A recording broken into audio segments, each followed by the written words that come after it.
오늘 이제 5월달 시작이 되어지면서 가정의 달입니다. 먼저 이제 우리는 어린이가 작으니까 우리들이 먼저 부모로서 성공적인 자녀 교육이 무엇인가를 한번 생각해 보겠습니다. 5월달에 되면은 온갖 가정에 관한 날짜들이 계속 이어지고 있습니다. 5월 5일이 어린이날이고 5월 8일이 어버이날이고 5월 15일이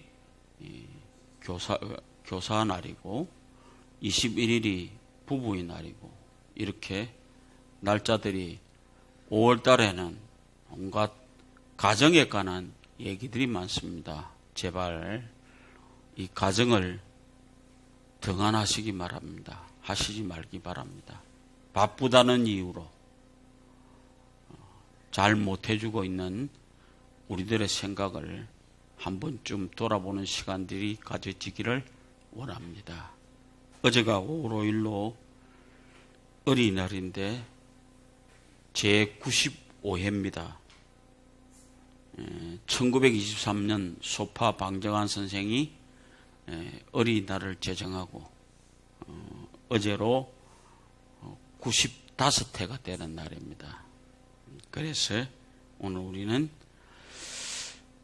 오늘 주일을 우리는 어린이 주일로 지킵니다. 미국의 정신학자 제임스 dobson이라고 하는 사람이 가정의 비극이 사회의 비극이고 사회의 비극이 곧 국가의 비극으로 초래되어진다. 그래서 가정이 행복해져야 됩니다. 가정이 행복해지면 사회가 행복해지고 사회가 행복해지면 국가도 행복해집니다.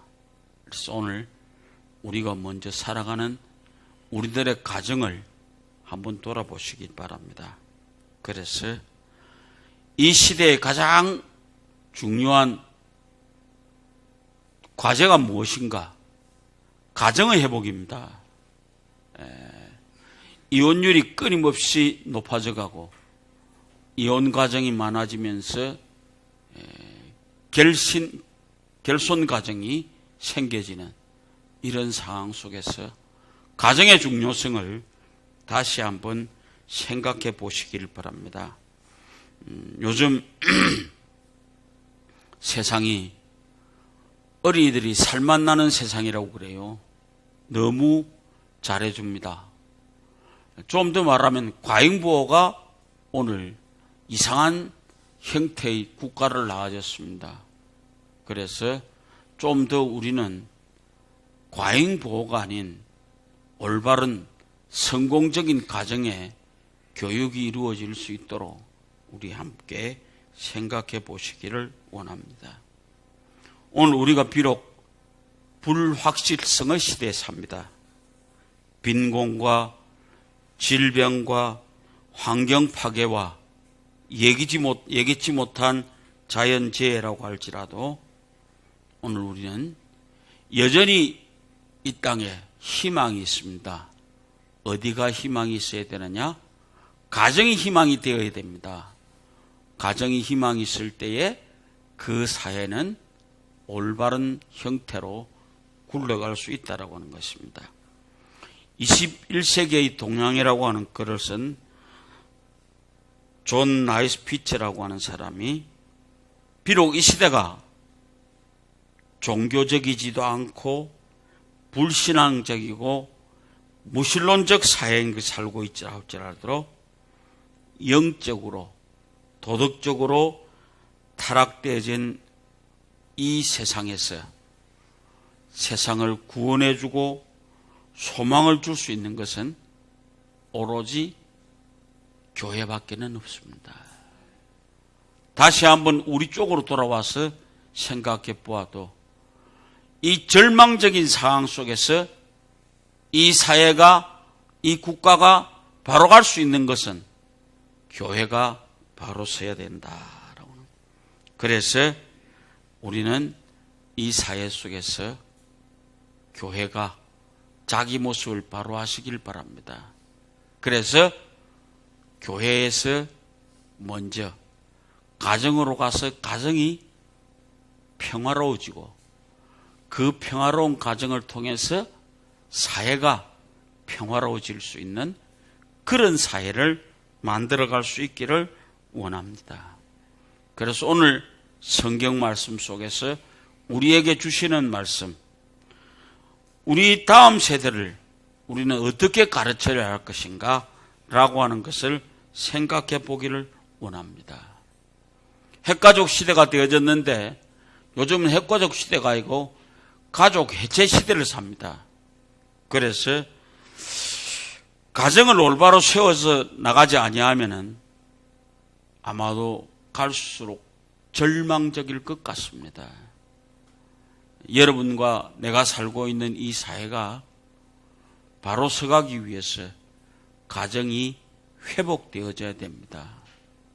이렇게 가면은 안 됩니다. 난 요즘 오면서 느끼는 것이요, 너무 쉽게 가정을 포기합니다. 그렇잖아요? 그냥 둘이 살다가 기분 나쁘면 모든 것 버리고 따다다닥 해서 헤어져 버립니다. 그러면 그 속에 같이 있던 구성 공동체, 가족 공동체는 어떻게 되느냐 이 말이에요. 그거 생각하지 않아요. 그냥 살기 싫으면 안 살고 그렇게 가다가 보니까 엄청난 위기 상황을 우리는 살고 있습니다. 이 상황에서 오늘 우리는 어떻게 가정을 대하고 어떻게 자녀를 양육해야 하겠는가라고 하는 것을 한번 생각해 보시기를 원합니다. 가정과 교회 안에서 정해진 틀과 규칙을 가지고 일방적으로 가르쳐 가는데 한계가 있습니다. 많이 느끼지 않습니까? 우리가 아이들을 가르쳐 가면서도 한계가 있다라고 하는 것은 우리가 너무 잘 알 수 있습니다. 따라서 오늘 우리는 세상의 방법이 아닌 하나님의 말씀의 귀를 기울여야만 합니다. 그래서 이 말씀의 귀를 기울이고 기다려주는 그런 사랑이 우리에게 필요합니다. 그래서 자녀들이 하나님의 말씀 속에서 자랄 수 있도록 강요가 아닌 함께 가는 그런 가정을 이루어 가시기를 원합니다. 오늘 우리는 행여나 강요에 의해서 억지로 가정에서 문제를 해결해 가려고 그럽니까? 절대로 안 됩니다. 하나님의 말씀 속에서 해결할 수 있도록 스스로들 노력하시기를 바랍니다. 오늘 이 시대에 허락된 가정을 어떻게 세워나갈 것인가? 그것은 하나님의 자녀로서 어떻게 자녀들을 양육해야 하는가? 성경의 방법대로 지혜롭게 자녀들을 순결하게 양육해 가는 그런 모습을 가지시기를 원합니다. 점점 폐역해져 가고 주님 오실 날이 가까워 오는 것 같은 그런 절박함을 느끼는 이 세상에서 오늘 우리는 영적으로 육적으로 자녀된 아이들이 부모된 우리로 말미암아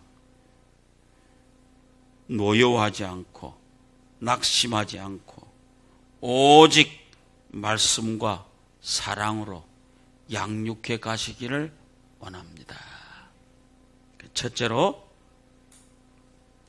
여러분과 내가 살고 있는 이 세상은 어린이가 최고인 시대를 삽니다. 우리들이 살던 시대는 어린이는 망고짝에도 쓸모없는 것처럼 버림받고 살았습니다. 그런데 지금은 모든 것이 어린이가 중심입니다. 가정에 가보십시오. TV 채널 것은 TV 선택권은 어린이가 가 있습니다. 그리고 모든 반찬도 알라 아들 중심으로 쓰여지고 있습니다. 남편 그거는 생각나면 주고 그냥 아무렇지않아 모으면 된다고 생각하는 것이 오늘 이 세상입니다. 그러다 보니까 어린이가 최고입니다. 그러다 보니까 내 집에서 이렇게 최고로 키우던 아이가 밖에 나가서 거기도 최고가 되려고 그럽니다. 아니요. 밖으로 나가면 사회생활입니다.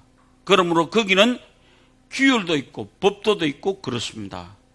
거기 함께 가야만 합니다. 그런데 쫓아다닌다고 뭐라 하면은 우리 기죽는다고 말하는 날 보고 뭐라 합니다. 그러니 가서 말도 안 하고 그냥 밥만 먹고 와야 돼요. 그만큼 어린이가 최고인 시대에 우리는 살고 있습니다. 그런데 놀라운 사실은 어린이가 최고라고 하면서 현실적으로 어린이를 대접하는 것은 제대로 대접하지 않습니다. 어린이가 성의 도구가 되어지고 어린이를 성추행하고 이런 시대에 우리는 살고 있습니다. 그러니까 이 시대 속에서 우리는 어떻게 살아야 되겠는가는 오늘 우리는 좀 더 어제 보니까 요즘은 어린이 학대가 더 많더만요. 어린이 학대를 다른 사람이 학대하는 게 아니고 친부모가 어린이를 학대하더라고요. 오늘 우리 교회 속에 사는 분들은 그런 거 없죠. 그런데 사회 속에서는 친부모도 친아이를 폭력의 대상으로 삼고 그들에게 너무 심하게 굴더만요. 그래서 오늘 우리는 경록케 하지 말라는 말씀을 잘 보시기 바랍니다. 아비다라고 하는 얘기는 엄마 아빠 둘 다 보고 하는 말이에요. 자녀들을 경록케 하지 마라. 그래서 오늘 우리는 당부하시는 이 말씀 다시 한번 기억하시기를 바랍니다. 부모가 자녀를 화나게 하는 경우가 무엇일까요? 한번 생각해 보았습니다. 첫째, 아이들을 훈계할 때 교양과 훈계가 아니고 성경적이고 신앙적으로 교양과 훈계를 하시는 그런 부모가 되시기를 원합니다. 방금 전에 한 얘기처럼 부모가 자녀들이 자신의 말에 잘 순종하지 않으면 혈기와 울분과 그런 것에 사로잡혀서 욱박지르고 악담하고 폭력까지 사용하게 될 때 자녀가 가장 분노하게 됩니다. 그래서 우리는 이 아이들을 어떻게 대할 것인가 한번 생각해 보았습니다. 첫째로 격려케 하지 마라. 그렇게 했죠? 그 다음에 자녀를 무시하지 마시기 바랍니다. 그리고 자녀에게 관심을 가지시기 바랍니다. 아이들이 무관심해짐으로 아이가 삐뚤어집니다. 그 다음에 부모의 위선 때문에 아이들이 삐뚤어져 갑니다. 위선 갖지 말고 어린아이와 그들과 부모가 함께 갈 수 있는 그런 자세들을 가지시기를 원합니다. 부모가 제일 문제가 뭐인가 하면 일관성이 없습니다.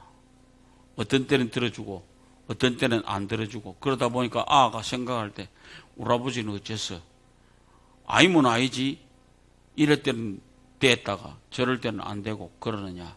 일관성을 가지시기 바랍니다. 그리고 부모가 가지는 것 중에 가장 무서운 것이 편애입니다. 우리 성경 속에 편애했던 사람 있죠? 야곱. 에서와 야곱을 계속해서 엄마는 편애합니다. 그러다 보니까 이상한 결과가 나타나게 되는 것을 우리는 볼 수 있습니다. 여기 해결 방법이 무언가요?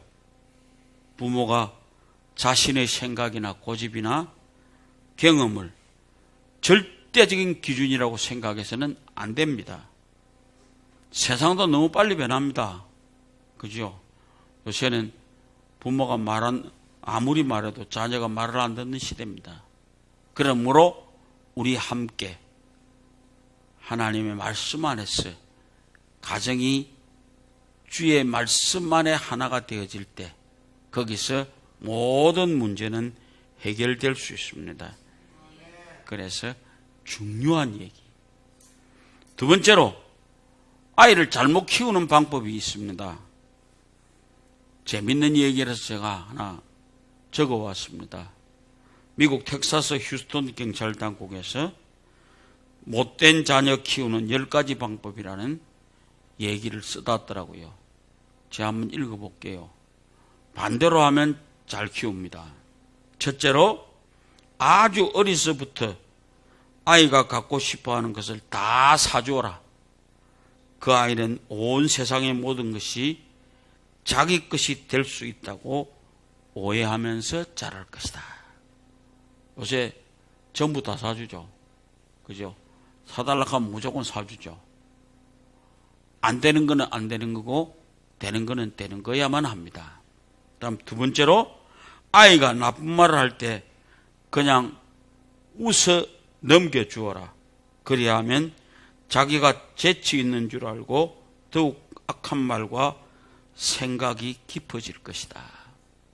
말이 잘못되었을 때 그 자리에서 바로 잡아가시기 바랍니다. 그거 안 되는 집이 너무 많습니다. 셋째로 아무런 영적 훈련과 교육도 주지 말고 크면 자기가 알아서 잘할 것이라고 내버려 두어라.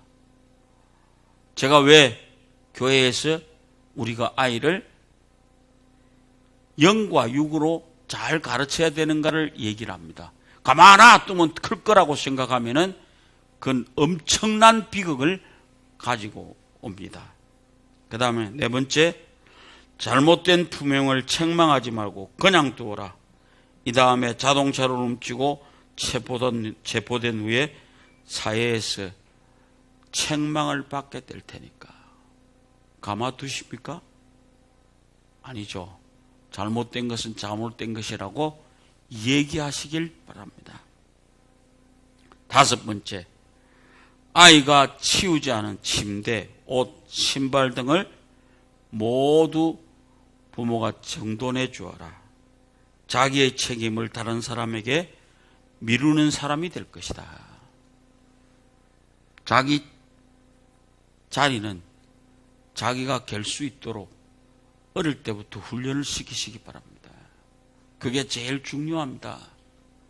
그 다음 여섯 번째, 어떠한 TV 프로그램이나 책이나 그림이든 마음대로 보고 읽고 하도록 내버려 두어라. 그 마음은 쓰레기통이 될 것이다. 부모가 간섭하시기 바랍니다. 책에 대한 것은. 그 다음 일곱 번째, 아이들 앞에서 부모와 가족들이 자꾸 싸워라. 이 다음에 가정에 깨어져도 눈썹 하나 까딱하지 않을 것이다. 여덟 번째, 달라는 대로 용돈을 얼마든 주어라. 세상을 쉽게만 살아가는 태도를 터득할 것이다. 아홉 번째, 먹고 싶은 것은 다 먹이고 마시고 싶은 것은 다 마시게 하고 좋다고 하는 것은 다 해주어라. 앞으로 어떤 거짓이라도 한 번만 받으면 곧 절망하는 사람이 될 것이다. 열 번째, 아이가 이웃과 친구와 선생님과 어른에게 대립적인 자세가 될 때 언제나 아이 편이 되어주어라. 건전한 사회가 모두 그 아이의 적이 될 것이다. 10가지입니다. 잘 생각해 보십시오. 텍사스 경찰이 너무 우리들의 아픈 곳을 쑤시는 얘기를 해두었습니다. 이것과 방대로 하면은 아름다운 아이가 태어날 수 있습니다. 마지막으로 어린이날의 일이 의미가 뭔가? 어떤 사람이 어린이날에 대해서 부모에게 물었다고 합니다. 어린이날이 뭡니까? 라고 했더니 어떤 부모가 고민하는 날입니다. 이번 주일날 우리 아들 하나씩 사주자 했는데 고민이 심히 많았을 겁니다. 뭘 사갈 것인가? 안 그래요? 그것처럼 어린이 주일이 되면은 오늘 우리들이 생각할 것이 선물을 주는 것도 중요하고 좋은 곳에 데리고 가는 것도 중요하지만은 결코 어린이날이 선물 하나 하고서 부모로서 할 일을 다 했다고 생각하는 그런 날은 아닙니다. 오늘 우리가 이걸 잘 생각해 보시기 바랍니다. 어린이날은 부모들이 반성하는 날입니다. 오늘 우리 부모님들 잘 들으시오. 유아실에 있는 부모들 잘 들으시오. 반성하는 날입니다. 얼마나 잘해줬는지 여태까지 그거 한번 돌아보는 날이다 라고 하는 것을 생각해 보시기 바랍니다. 지금까지 자녀를 내 마음대로 키웠다고 하면은 이제는 말씀 앞에 서시기 바랍니다. 그래서 자녀를 힘써 격려해 주시길 바랍니다. 그리고 말씀대로 가르치시기를 원합니다. 너희 자녀를 노엽게 하지 말고 오직 주의 교양과 훈계로 양육하라. 이 구절을 잘 기억하시기 바랍니다. 가정이 이 캄캄한 사회 속에서 마지막 등대의 빛입니다. 등대가 빛을 잃으면 파손된 배들이 어디로 가겠습니까? 이 등대가 불을 바로 밝혀야만 합니다. 그래야 파손되어져 가는 이 국가가, 이 사회가 바르게 갈 수 있는 그런 것이 될 수 있습니다. 열왕기상 1장 말씀에 보면은 다윗이 죽기 전에 넷째 아들 아도니아에게 아도니아가 스스로 왕자에 오르려고 반역을 일으켰습니다. 그 아도니아에게 1장 6절에 이런 말을 하고 있습니다. 저는 압살롬의 다음에 난 자요 채용이 심히 준수한 자라. 그 부친이 내가 어찌하여 이리 하였느냐 하는 말로 한 번도 저를 섭섭하게 한 적이 없었더라. 아도니아는 외모가 준수하고 모든 것에서 부족함이 없었습니다. 그래서 다윗이 한 번도 왜 이러느냐라고 얘기를 하지 않았다 이 말이에요. 그러다 보니까 아버지가 이거 그냥 반란을 일으켜서 꺼보려고 생각하는 아들이 생겼습니다. 그래서 오늘 우리는 잠언 13장 24절, 나는 이 말씀 참 좋아합니다. 초다를 참아 못하는 자는 그 자식을 미워하는 사람이다. 초달이 뭐요? 처음부터 지대로 가르치라라고 하는 말입니다. 그래서 오늘 이 시간 마지막으로 다윗의 임종이 다윗이 솔로몬에게 유언했던 얘기를 한번 읽어보겠습니다. 내 아들 솔로몬아, 너는 내 아버지 하나님을 알고 온전한 마음과 기쁜 뜻으로 삼갈지어다. 여호와께서 모든 마음을 감찰하사 모든 의도를 아시라니 네가 만일 그를 찾으면 만날 것이요 만일 네가 그를 버리면 그가 영원히 너를 버리리라. 역대상 28장 9절 말씀이었습니다. 여러분, 다윗이 아들에게 넘겨줬던 얘기, 다른 거 다 빼고 모든 것에서 하나님만 섬겨라. 그래야만 하나님인 일을 알고 하나님께서 너와 함께 하실 것이다 라고 하는 귀한 말씀을 생각하시고 성공적인 자녀 교육을 위해서 갖춰야 할 가장 중요한 얘기, 하나님의 말씀으로 가르치는 아름다운 여러분들 되어지시기를 주의 이름으로 부탁을 드립니다.